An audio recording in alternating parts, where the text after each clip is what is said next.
Muy buenas, muy buenas tardes a todos. Mil gracias por estar presentes. Como ya han presentado, mi nombre es José Luis Flores. Soy oriundo de aquí de México, del norte de México, profesor de la Universidad Autónoma Chapingo, precisamente como dijeron, en las áreas de economía, tanto ambiental, agrícola, economía política y en el área de matemática. Mi área de interés, mi área de especialidad es sobre la huella hídrica, sobre la productividad y eficiencia del agua utilizada en la producción.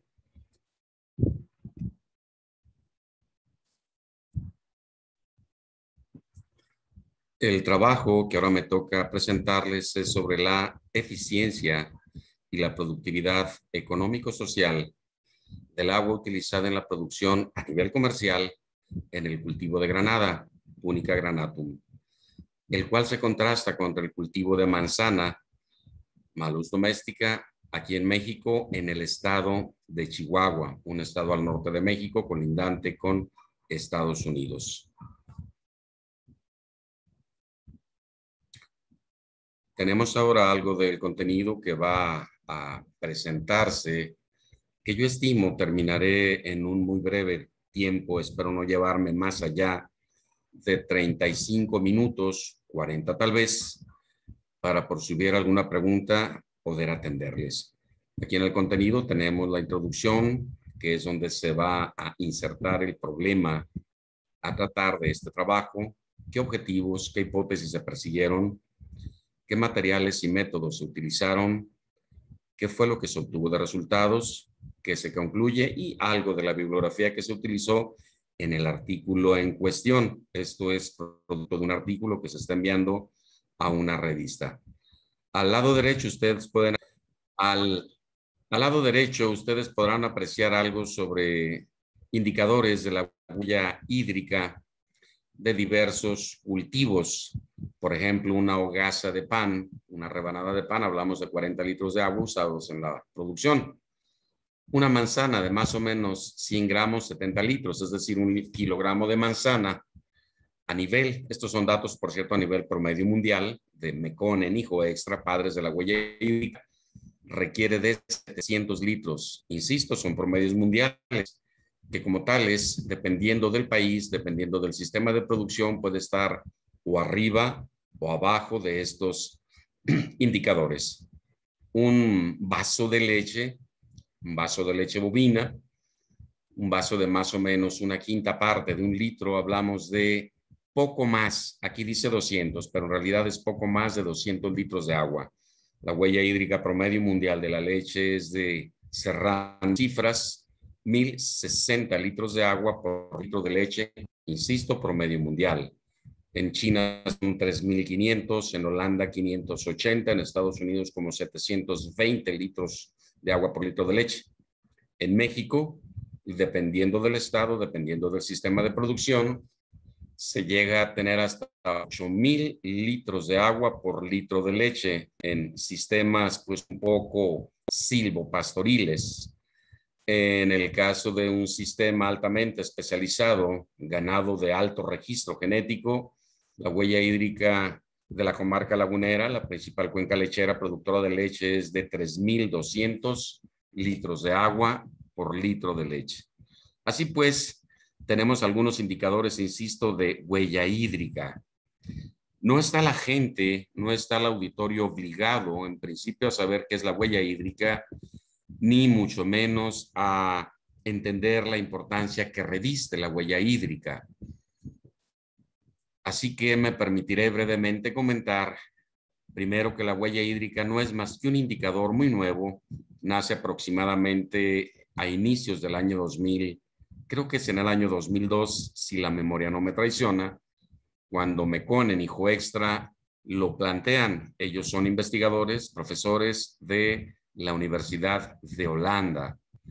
Y la huella hídrica nace como un concepto, un principio para medir cuánta agua es la que se utiliza en un bien o servicio, y la importancia radica en que permite, al conocer ese indicador, se es más fácil manipular la producción, por decirlo de alguna manera, para poder orientar el agua hacia actividades menos gastadoras de agua y que a su vez permitan obtener no solo más producto físico, sino también más producto económico como ganancias o más producto social como empleos. Aquí en esta primera parte se habla de la introducción específicamente del planteamiento del problema, donde se plantea, se señala cuánta agua hay en el mundo y después se va desglosando. En principio, los actuarios, los físico-matemáticos registran que hay un volumen de 1.386 millones de kilómetros cúbicos de agua en el planeta. 1.386 millones de kilómetros cúbicos de agua. De toda esa agua, el 97,5% es agua salada, equivalente a 1.351, cerrando cifras, millones de kilómetros cúbicos. Y solamente el 2,5% del agua del planeta es agua dulce, algo así como casi 35 millones de kilómetros cúbicos. Y ya de suyo, desde este inicio se plantea que el agua dulce es un bien muy escaso. Solo un 2,5% del total de agua que hay en el planeta es agua dulce. Sin embargo, esa es la buena noticia. La mala noticia es de que no toda esta agua dulce está disponible, ya que si le descomponemos ahora en un 100% a esos 34, casi 35 millones de kilómetros cúbicos, observamos que casi el 69% está disponible para el consumo humano, en tanto está en forma de glaciares, casquetes polares y permafrost. El casi 31% es agua subterránea a más de 1 kilómetro de profundidad, indisponible con la tecnología de perforación de pozos profundos que en la actualidad se tiene. Solamente el 0,3% de esos casi 35 millones de kilómetros cúbicos es agua dulce disponible para el ser humano, que está en ríos, lagos, lagunas y aguas subterráneas a menos de 1 kilómetro de profundidad. Así pues, llevado el volumen de agua dulce disponible a el total de agua que hay en el planeta, vemos que la cifra es de espantarse. Solamente el 0,0075% del total de agua que hay en el planeta es agua dulce disponible para el ser humano. Es decir, el agua dulce es un bien en extremo, repito, en extremo escaso. Y la economía nos dice que el objetivo de la economía es otro, el que va a asignar bienes escasos, como en este caso es el agua. Cuando esos bienes tienen muchos usos posibles, los va a asignar al mejor de los usos posibles, siempre pensando en utilizarlo menos para producirlo más y teniendo en mente lograr objetivos como el beneficio social o como el beneficio económico. Por otro lado, como parte del problema también tenemos que la población a nivel mundial crece a un ritmo exponencial y cada vez demanda más alimentos. Al demandarse más alimentos, hay más consumo de agua, a la que se llama normalmente agua virtual. Es decir, al ser tan escasa el agua y al ser tan grande el crecimiento demográfico, nos señala desde ya que el agua debe ser utilizada de una manera eficiente y una manera productiva.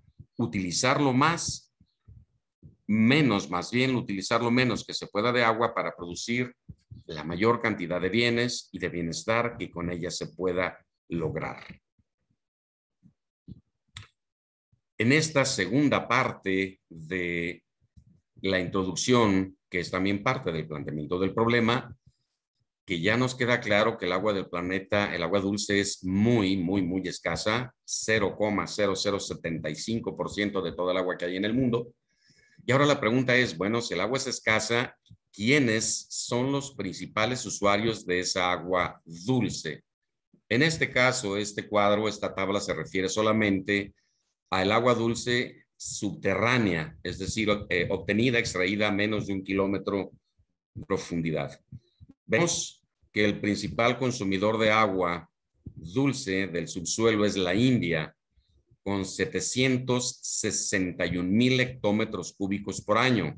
Recordemos que un hectómetro cúbico es 1,000,000 de metros cúbicos. Le sigue China, Estados Unidos es el tercero, México ocupa el séptimo lugar. No es honroso el séptimo lugar. México consume, cerrando cifras, 86,000 millones de metros cúbicos por año. ¿En qué se usa esa poca agua dulce de que dispone el ser humano? Depende de cada país. Específicamente depende de su grado de adelanto tecnológico. Vean ustedes la India, por ejemplo. El 90% del agua que extrae del subsuelo es agua subterránea y la utiliza para la agricultura. México, el 76% de esa agua dulce extraída del subsuelo lo utiliza la agricultura. Y el 9,1% es para el uso industrial y el 14,6% para uso público, abastecimiento urbano en el caso de México. Observen, por favor, el caso de Estados Unidos. En el caso de Estados Unidos de América, que es el tercer consumidor de agua subterránea dulce del mundo, solamente el 36% del agua que extrae del subsuelo es utilizado en la agricultura, el 51% para el uso industrial, el resto para el uso doméstico, para el uso urbano. ¿Por qué esta gran diferencia? Por el hecho de que en el caso de los países poco tecnificados, hablo en el sistema agrícola, van a utilizar precisamente más agua. Por otra parte, países como Estados Unidos, altamente tecnificado en su industria, prefiere utilizar su agua en el sector industrial en tanto le reditúa más beneficio, en tanto le reditúa más ganancia. En el caso de la figura al lado derecho, pues es un caso particular de México, donde se habla ya más o menos de que el 77% lo utiliza la agricultura y los restantes macro consumidores de agua. La tercera y última parte del planteamiento del problema en la introducción es, bueno, primera parte, sabemos que el agua es escasa. 2, sabemos que el principal usuario es la agricultura. Y 3, la pregunta sería, ¿qué tan bien, qué tan eficientemente utiliza la agricultura el agua dulce que utiliza? En la parte izquierda nosotros podemos observar que la agricultura pierde buena parte del valor de la producción y por lo tanto estamos hablando que está utilizando mucha agua ante un gran riesgo de perderlo en la producción por heladas, sequías, etcétera. No así la agricultura, donde el valor perdido es relativamente poco. Por otra parte, en el eje de las YES observamos que el sector industrial genera mucha más ganancia por metro cúbico que el sector agrícola, que genera mucha menos ganancia, mucho menos beneficio por metro cúbico de agua utilizada. Y esto se puede apreciar abismalmente en la parte inferior. Si bien son datos para México, nosotros podemos observar que en cuanto al beneficio marginal se refiere, medido en pesos mexicanos por metro cúbico, si un metro cúbico lo utiliza el sector agrícola en México, va a generar 2 pesos de ganancia, algo así como 10 centavos de dólar. Pero si ese mismo metro cúbico lo utiliza el sector industrial, va a producir 523 pesos de ganancia. Es decir, hay una diferencia abismal entre qué tanta ganancia se genera en la industria y qué tanto se genera en la agricultura.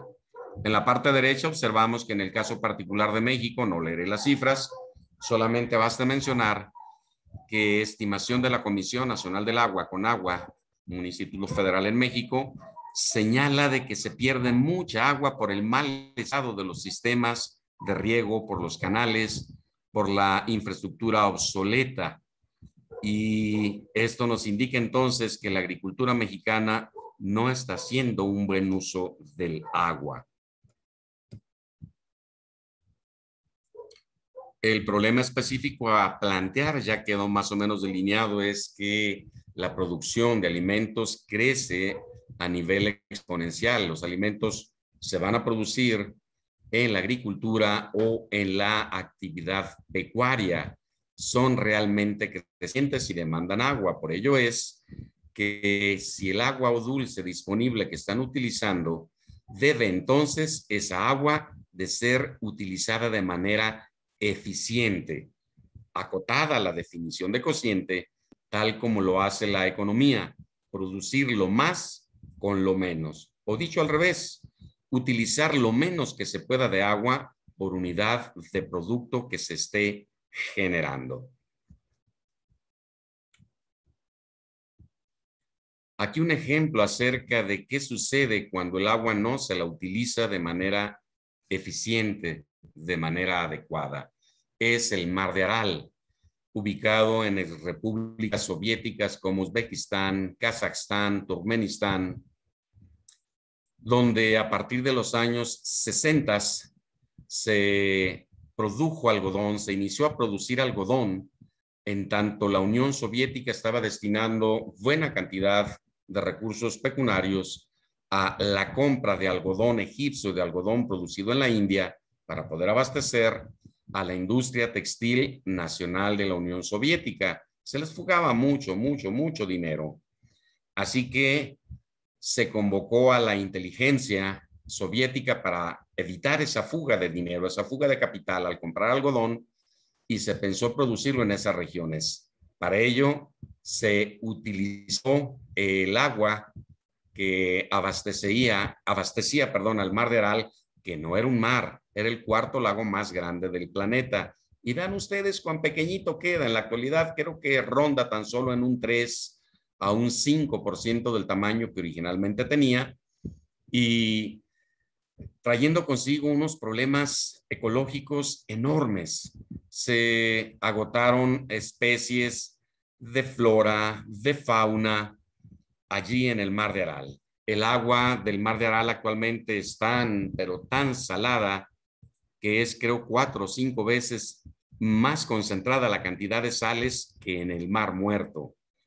Realmente ha ocasionado este éxito económico de la Unión Soviética de producir su algodón, ha ocasionado un enorme costo ecológico, precisamente porque se pensó que nosotros, los seres humanos, somos los reyes de la creación y por lo tanto pensamos solo en nosotros. Tenemos derecho a utilizar el agua, mas no pensamos en las demás especies de plantas y animales. Se nos olvida que tan solo somos uno de tantos usuarios del sistema ecológico llamado planeta. En este trabajo se tiene por objetivo, o por objetivos, perdón, el determinar indicadores numéricos de la eficiencia y la productividad económico-social y también física del agua utilizada en el cultivo de granado, cultivo que está tendiendo a ampliar su superficie en los últimos años en México como un efecto de lo que está sucediendo a nivel mundial. El objetivo particular fue en principio determinar la eficiencia física y el segundo fue la productividad física. La primera, la eficiencia, se la mide como la cantidad de metros cúbicos de agua que se utilizan para producir, en este caso, 1 kilogramo, o para producir $1 de ganancia, o para producir un empleo.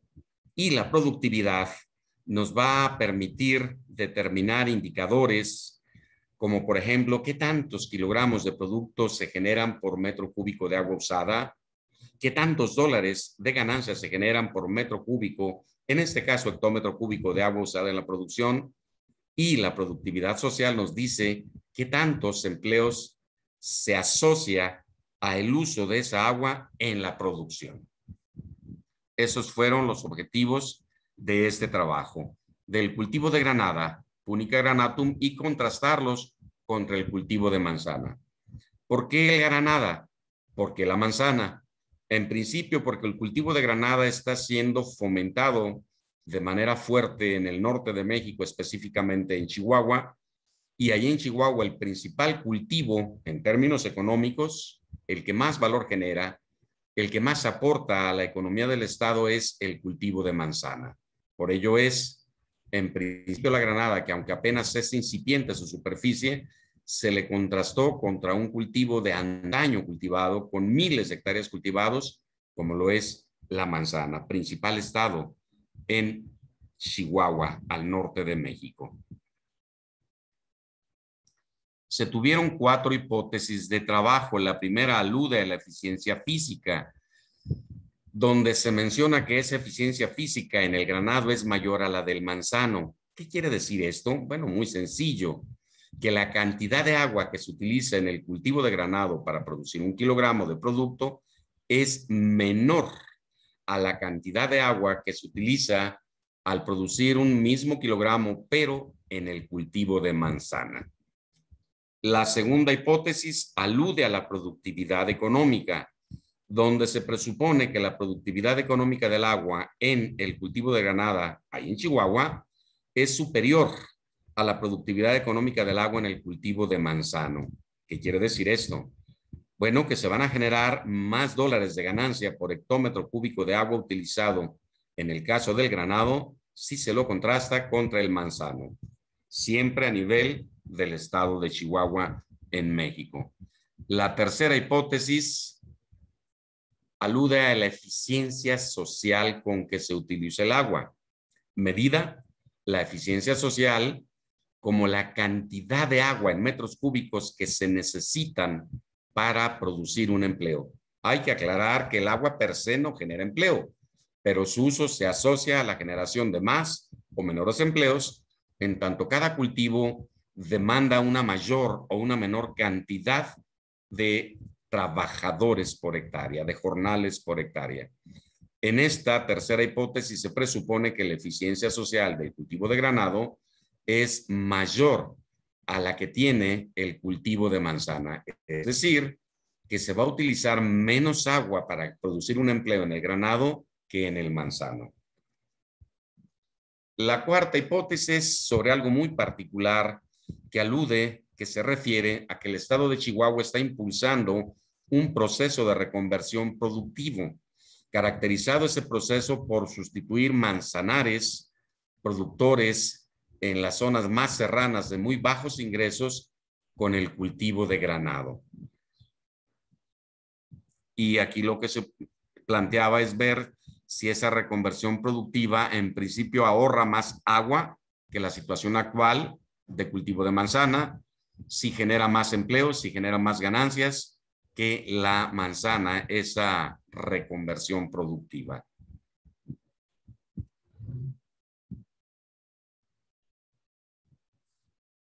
Algo sobre la literatura que se ha analizado en el artículo es el siguiente.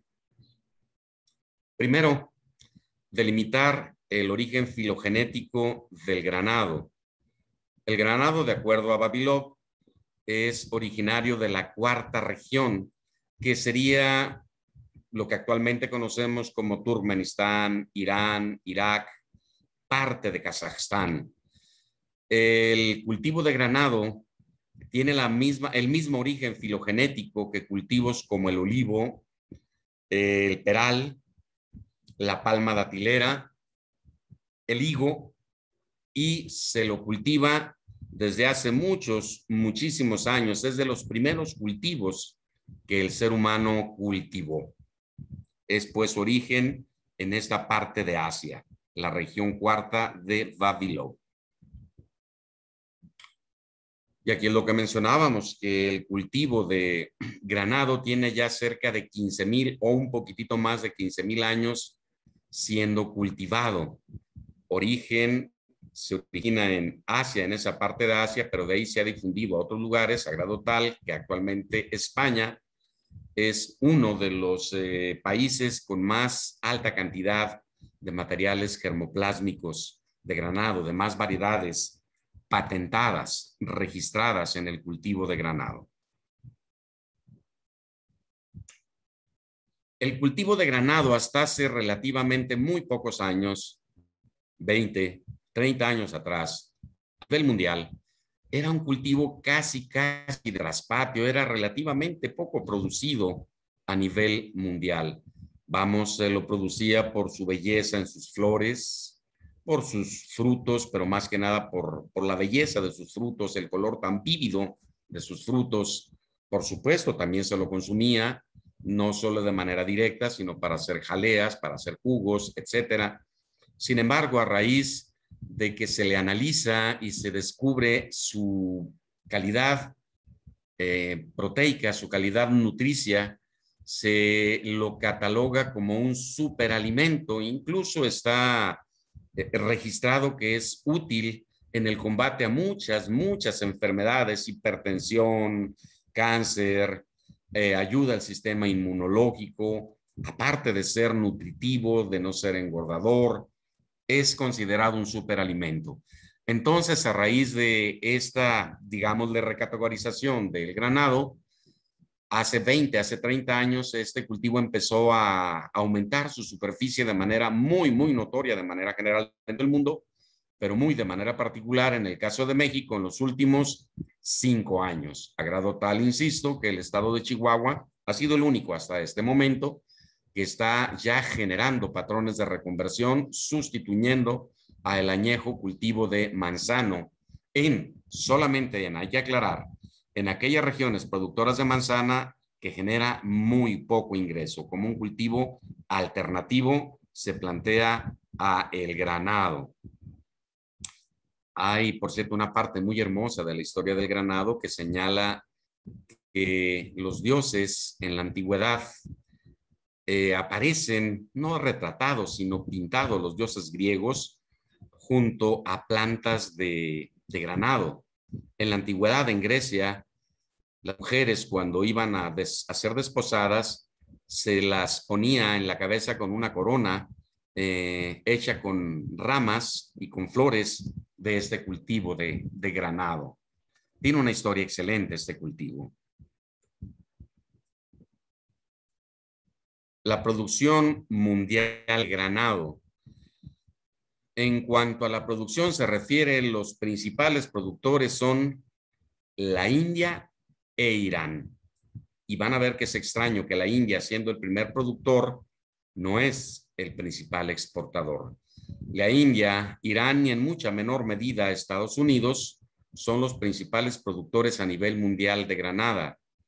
Le siguen en menor medida Irak, Turquía, Afganistán, Azerbaiyán, Uzbekistán, España e Israel.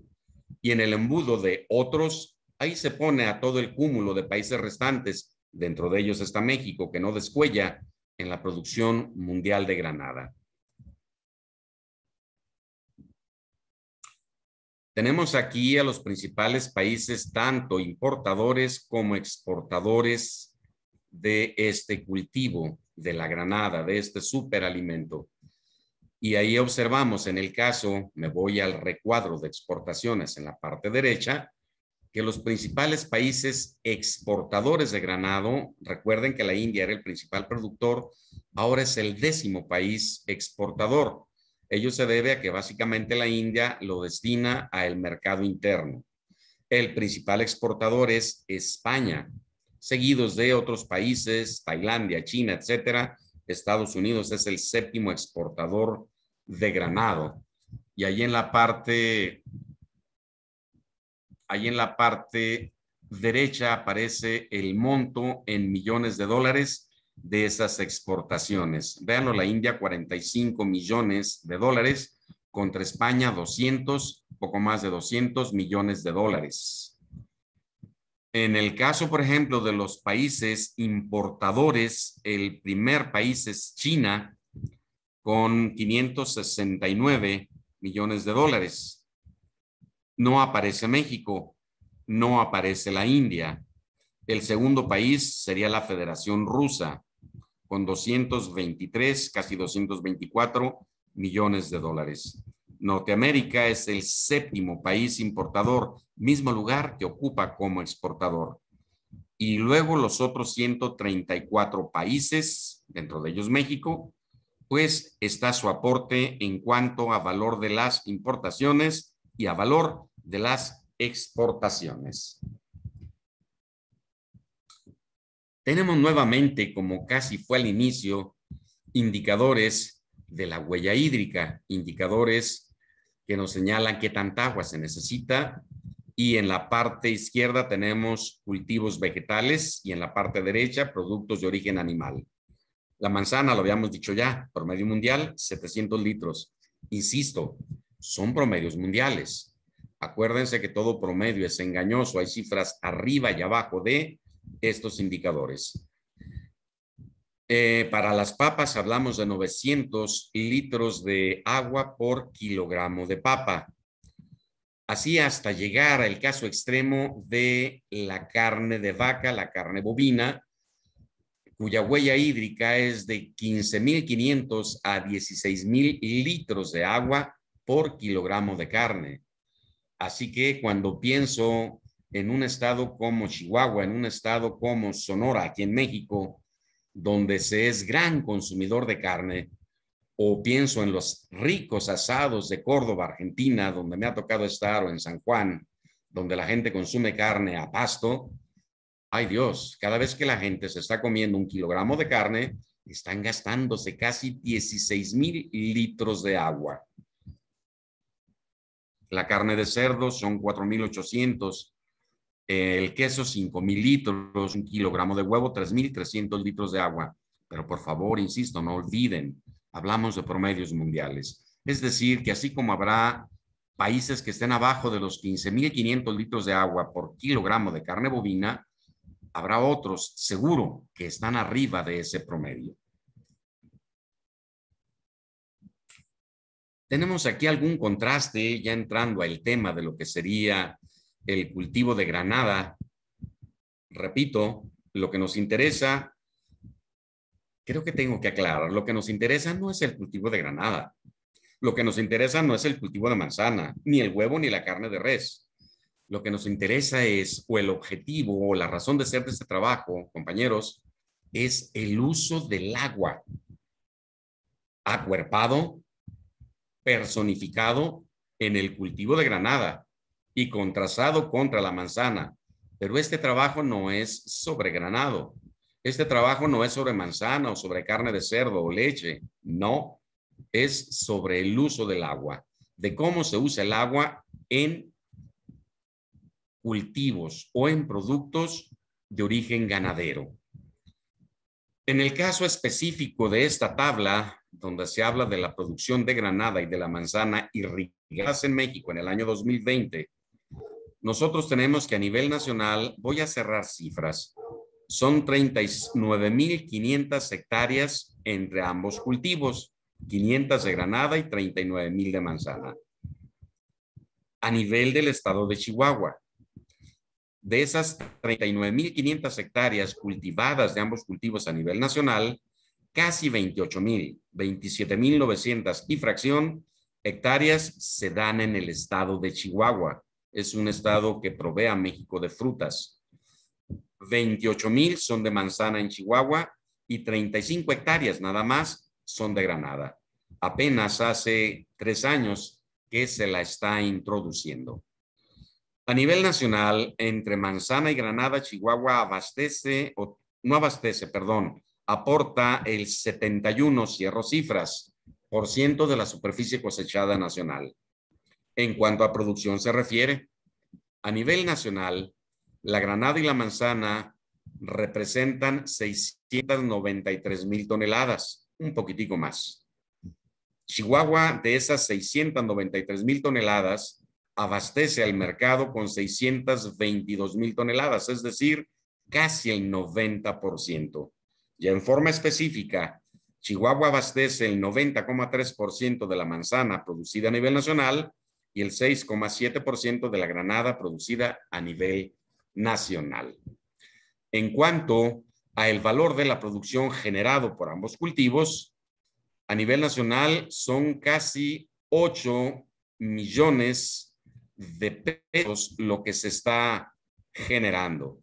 Mientras que en el caso de Chihuahua se aporta el 92,3% de esa cifra de valor de la producción.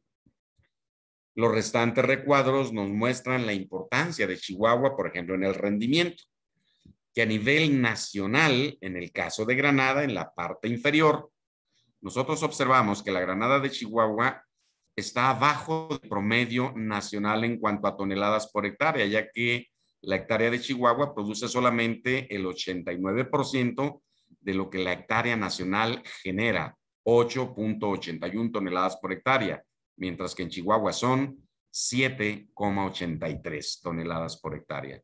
No así en la manzana. Una hectárea promedio nacional produce 17,66 toneladas por hectárea, mientras que en Chihuahua esa misma hectárea nos produce poco más de 22 toneladas, es decir, un 26% arriba del promedio nacional. En el caso de los precios, basta señalar que en ambos cultivos, tanto la granada como la manzana, el estado de Chihuahua tiene un sobreprecio muy superior al promedio nacional. En el caso de la manzana está arriba un 3% del precio promedio nacional, mientras que en la granada está un 123% arriba, o leído de manera directa, 2.23 veces el precio promedio nacional. El ingreso que por hectárea obtiene un productor de granada o de manzana a nivel nacional es de 87,000 pesos en granada, 202,000 pesos en el caso de manzana. Ya en Chihuahua, el productor de granada con 172,000 pesos duplica el ingreso promedio nacional, 1.98, dice el indicador. Mientras que en el caso de manzana, con 200, casi 63,000 pesos por hectárea, el productor de manzana está un 30% arriba del promedio nacional. Es en estos dos municipios, el de Coyame del Sotol y Allende, el 03 y el 015, donde se ubica la producción de granada en el estado de Chihuahua, estado que colinda al norte, verán ustedes, con Norteamérica, al sur con Durango, al este con Coahuila y al oeste con Sonora y parte con Sinaloa.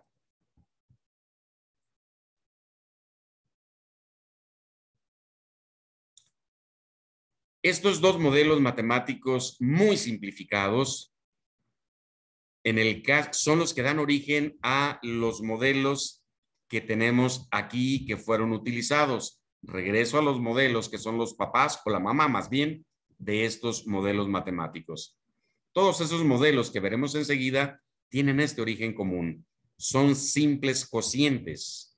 En el caso de un índice de productividad, el indicador de productividad va a provenir de dividir arriba en el numerador a la cantidad de producto que llamamos Q entre el volumen V de agua que se usó en la producción.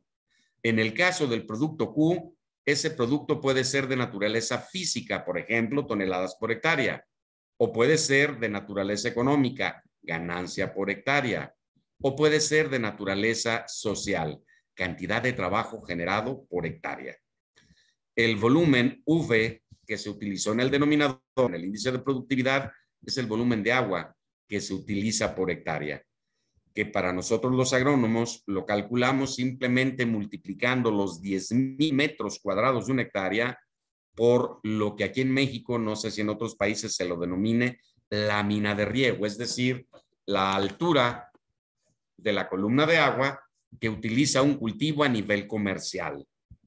Esas mismas dos variables, V y Q, son utilizados en un indicador de eficiencia, solo que ahora V va arriba y Q va abajo.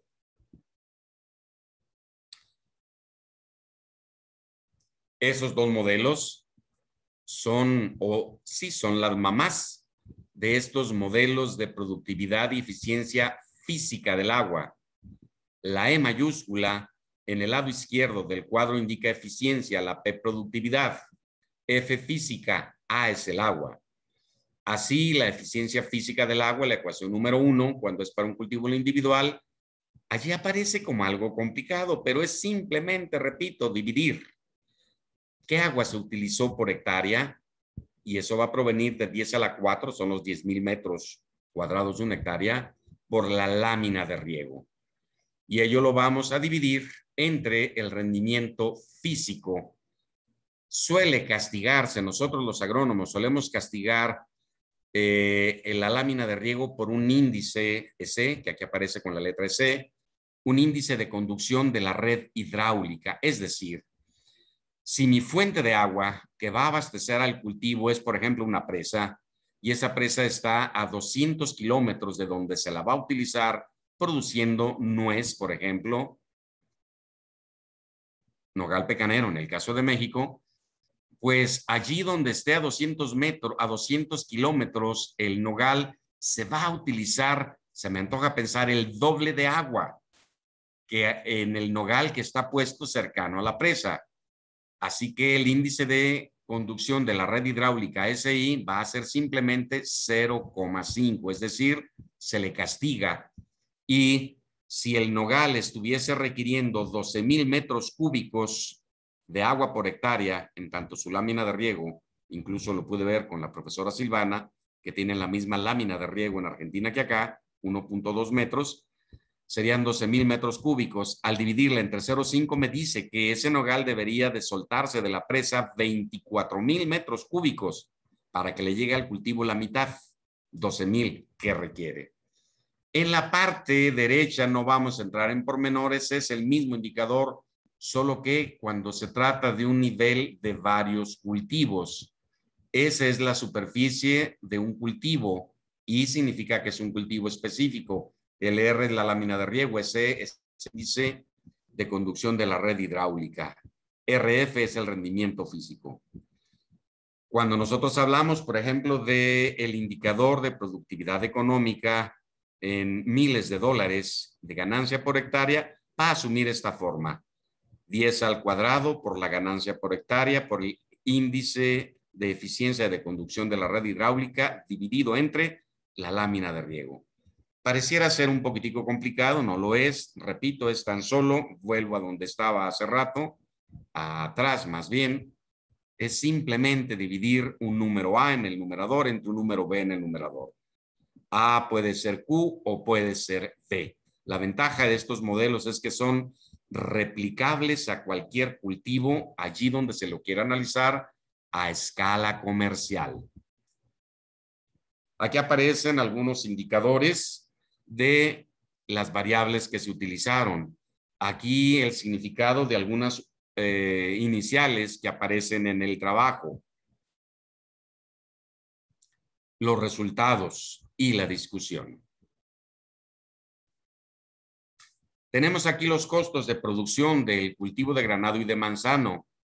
En dólares, hacer producir una hectárea de granado en Chihuahua implica gastar $3,924 contra $9,300 en el caso de manzana, distribuidos en gastos de operación como fertilización, labores culturales, riego, control de plagas, cosecha, etcétera. Otros costos como renta del suelo, el coste financiero, es decir, los intereses y la depreciación de maquinaria y equipo. Otro costo, un segundo costo que aparece en este cuadro es el costo en trabajo, es decir, aparte de que el productor tiene que invertir dinero, también tiene que invertir 57.2 días de trabajo por hectárea en granada y 118.2 jornales o días de trabajo por hectárea en el caso de la manzana. Y por último, y desde mi punto de vista, el más importante costo en el que incurre el productor es el costo en agua. Es decir, para hacer producir a nivel comercial una hectárea de granada, el productor necesita gastar 4,863 metros cúbicos de agua por hectárea en granado contra 9,000 metros cúbicos de agua en manzano. Aquí, por cierto, se presenta algún indicador al que esperemos llegar, que es el del precio del agua. 7,2 centavos de dólar por metro cúbico en ambos cultivos. Aquí tenemos algunos datos acerca de la superficie, producción, valor, rentabilidad, etcétera, del cultivo. De ello lo relevante consideramos es lo siguiente. Para el cultivo de granada, vístonos ya a nivel de cada uno de los dos municipios donde se lo produce, sino a nivel agregado para todo el estado de Chihuahua, con solamente 35 hectáreas contra 8,559 de manzana, la rentabilidad medida por el indicador beneficio-costo es de 2,12 en granado y de 1.38 en manzano. Oye, ¿qué quiere decir esto? Este indicador de 2,12 en la relación beneficio-costo de granado indica que el productor va a obtener cada dólar que invierta y adicionalmente $1.12 de ganancia en la granada. Bastante elevada la cifra, ya que el indicador de CETES, certificados de la Tesorería de la Federación, nos dice que la ganancia promedio en México es de casi el 5%. Es decir, es un cultivo, el granado, bastante atractivo en términos de rentabilidad. Mientras que en la manzana, el indicador de relación beneficio-costo 1.38 me sugiere que el productor obtiene el dólar que invirtió y 38 centavos de ganancia. Las cifras de abajo, me señalan que producir las 35 hectáreas requiere de 0,17 millones de metros cúbicos de agua contra 77 millones de metros cúbicos en la manzana. La generación de empleos, vean ustedes, solo 7 empleos en la granada en las 35 hectáreas contra poco más de 3.500 empleos en la manzana. Este cuadro es el alma del trabajo y en él se habla de los indicadores de eficiencia en los cuadros que están en color pues café y en color azul de los índices de productividad. En el caso de la eficiencia física del agua, nos dice que en promedio en todo el estado de Chihuahua se requieren 621 litros de agua para producir 1 kilogramo de granado, mientras que en el cultivo de manzano son 466 litros de agua. Es decir, el cultivo de granada demanda 33% más agua que la manzana para producir 1 kilogramo de producto. En cuanto a la eficiencia económica del agua, EEA, me dice que en el caso de Chihuahua se requieren 1.11 metros cúbicos o leído en litros, 1.110 litros de agua para producir $1 de ganancia. Contra la manzana, que producir ese mismo dólar de ganancia demanda 2.549 litros de agua. Aquí sale muy bien librado el cultivo de granado, ya que producir $1 de ganancia en el granado demanda solamente el 43% del agua que se requiere en la manzana para producir, insisto, ese mismo dólar de ganancia. En el caso de la eficiencia social del agua, esa ESA, medida en metros cúbicos de agua usada en la producción por cada empleo generado. A nivel de todo el estado, hablamos de que se necesitan 24.485 metros cúbicos de agua para poder producir un empleo en la granada, mientras que en el manzano son 21.920 metros cúbicos de agua. Aquí no sale bien librado el cultivo de granado, ya que producir un empleo produciendo granada demanda 12% más agua. A nivel de productividad física del agua, en color azul, PFA, medida en kilogramos por metro cúbico, en la granada 1 metro cúbico me genera 1.6 kilogramos de biomasa y en la manzana 2.14 kilogramos de biomasa. No sale bien librado el granado, ya que el mismo volumen, 1 metro cúbico de agua, si se lo utiliza en el granado, va a producir solamente el 75% de la biomasa que produce la manzana. La PEA, productividad económica del agua. En el caso del granado, sale bastante bien librado, porque al utilizar 1 millón de metros cúbicos de agua en la producción de granado, va a producir $902,000 de ganancia. Y si ese mismo volumen de agua, 1 millón de metros cúbicos, se lo usa produciendo manzana, va a producir $392,000 de ganancia. Sale bastante bien librado. Véanlo ustedes, que en este caso hablamos de que va a producir 130% más ganancia, 1 millón de metros cúbicos en el granado que en la manzana, o leído de manera directa. Va a producir 2,3 veces, 2,3 la cantidad de ganancia en granado en relación a la que se produce en manzana. Finalmente, la productividad social del agua, medida en empleos asociados el uso de 1 millón de metros cúbicos de agua. No sale bien librado el cultivo de granado, ya que 1 millón de metros cúbicos de agua me va a generar poquitito menos de 41 empleos, mientras que en la manzana ese mismo volumen me produce casi 46 empleos. Resumiendo este cuadro, el granado sale muy perfectamente bien librado en el ámbito económico, es decir, cómo es que se utiliza el agua en términos económicos, pero el granado no sale bien librado en términos físicos, utiliza más agua que la manzana y produce menos empleo que la manzana. El último indicador, no quiero dejarlo pasar, el precio del agua, ya que la economía nos señala que cuando un bien, su precio tiende a ser cero, como en este caso, 7,2 centavos de dólar por metro cúbico, tanto en granado como en manzana, es un precio muy bajo. Un metro cúbico tiene 1000 litros de agua. No sé si en Guayaquil, no sé si donde ustedes estén está haciendo calor, pero un metro cúbico de agua, pensando que esto que muestro ahora es un metro cúbico de agua, un litro, perdón, de agua, aquí nos costaría más o menos 50 centavos de dólar. Repito, solo un litro. Así que 1000 litros estaría costando alrededor de $500. A nosotros, consumidores de agua en lugares calientes, un metro cúbico nos costaría $500 el metro cúbico y véanlo, 7 centavos. Por favor, me cuelguen. No me vayan a guindar de la cruz. Pero cuando un productor agrícola no le cuesta algo, en este caso el agua, no hace un buen uso de ella. Se requiere generar matrices de política económica donde al agricultor le cueste el agua. ¿Para qué? Para que con ese precio que él pague por el agua que esté utilizando, se genere infraestructura para poder verter el agua a el subsuelo, tal como yo lo hacen en algunos países, como Israel sobre todo, o California, donde se capta el agua y se la canaliza a los mantos freáticos. El tiempo me está comiendo, así que seré breve. Esto es sobre el efecto de un programa de reconversión. La situación actual, es decir, sin la reconversión, se da en 8,594 hectáreas, lo mismo que si hubiera reconversión.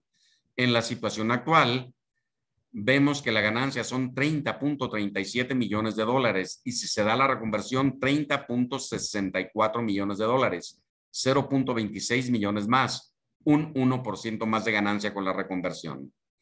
En cuanto a la cantidad de empleos, 3,521 empleos en la situación actual en ambos cultivos, contra menos de 3,500 empleos. Es decir, la posible reconversión implicaría bajar el empleo en un 1%.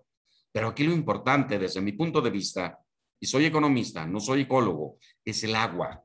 Al haber un programa de reconversión de sustituir granada por manzano, se bajaría el consumo de agua de 77,2 millones de metros cúbicos, se subiría,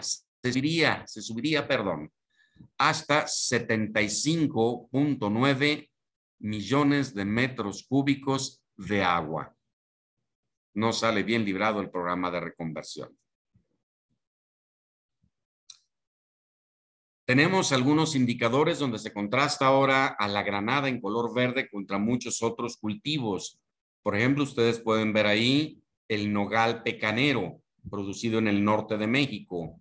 Nosotros podemos observar aquí los indicadores en términos absolutos. 0,621 metros cúbicos por kilogramo en la granada, $902,000 de ganancia por hectómetro cúbico de ganancia en la granada, y veamos las cifras en el nogal, solo $49,000, nogal pecanero, no el Jugland regia, sino el Caria illinoensis. Es decir, el nogal pecanero, que es el segundo cultivo más importante del estado de Chihuahua, no produce tanta ganancia como la manzana. Así que desde mi punto de vista, esta reconversión más bien debería enfocarse a tratar de sustituir el gran consumidor de agua, nuez pecanera, sustituirle un poquitico con granado y no manzano. Estos son los mismos indicadores del cuadro anterior, pero visto en términos relativos. En el caso de la EFA, eficiencia física del agua en metros cúbicos por kilogramo, toda cifra que esté abajo de 1 indica que se necesita menos agua para producir ese kilogramo en relación a la granada.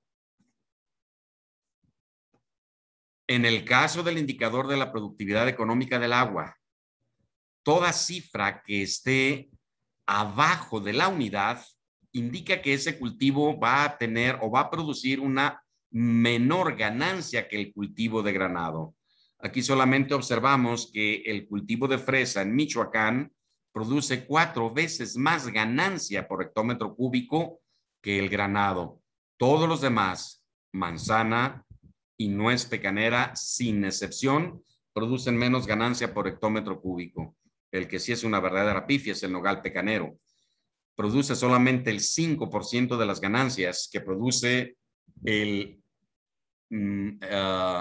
granado utilizando el mismo volumen de agua. Finalmente, tenemos la productividad social del agua.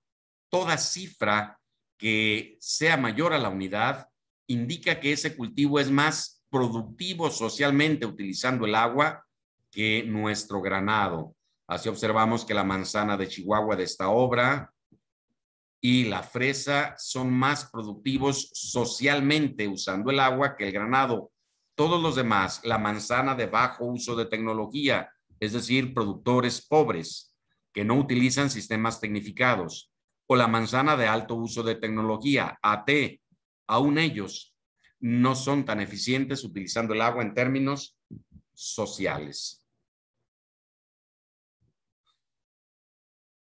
Bueno, se ha cumplido el objetivo de determinar indicadores numéricos, cifras duras, que nos hablen de la eficiencia y la productividad con que el granado utiliza el agua en la producción. Se rechazó la primera hipótesis, fue contrario a lo que se creía, ya que el granado sí consume más agua por kilogramo, para producir un kilogramo, que la manzana. La segunda hipótesis fue cierta, es decir, efectivamente, el uso económico del agua en granado es más productivo, genera más ganancias que en manzano. Pero la tercera hipótesis se la rechaza, ya que el uso del agua en granado no es tan bueno socialmente en relación a la manzana. Dicho de otra manera, genera menos empleo que la manzana. El uso del mismo volumen de agua. Finalmente, sobre la cuarta hipótesis, sobre el programa de reconversión productiva, pues se pudo observar que se reduciría el volumen de agua, que traería algunos impactos en la producción, en el valor de la producción, y en general las cifras eran bastante pequeñas de esa reconversión. Se recomienda en principio que los índices de huella hídrica de productividad y de eficiencia del agua sean utilizados aquí en México y creo que en todos lados para poder optimizar el uso del agua, es decir, reducir el volumen de agua que se usa en la producción en tanto es escasísima. Recuerden, 0.0075% de todo el agua del planeta es solamente agua dulce disponible. Se necesita también, en el caso específico de Chihuahua, que las asociaciones de productores se organicen en cooperativas para reducir sus costes de producción. Al ser más ellos y estar asociados, tienen más poder de negociación. Reducirían sus costes y mejorarían sus precios de venta. Esto es algo de la literatura que se utilizó en el artículo en ciernes. De mi parte, solo queda agradecerles y quedan solamente 3 minutos. Lamento haberme excedido. Muchísimas gracias.